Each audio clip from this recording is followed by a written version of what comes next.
Adulterate. Meaning. Adulterate means to make something impure or weaken its quality by adding a foreign substance.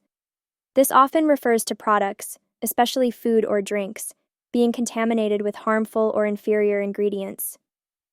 Definition: adulterate is a verb that means to alter something by adding impure or inferior substances, often with the intent to deceive or reduce the quality of the original product.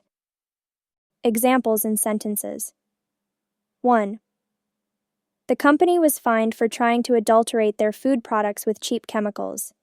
Here, adulterate means to lower the quality of the food by adding inferior substances.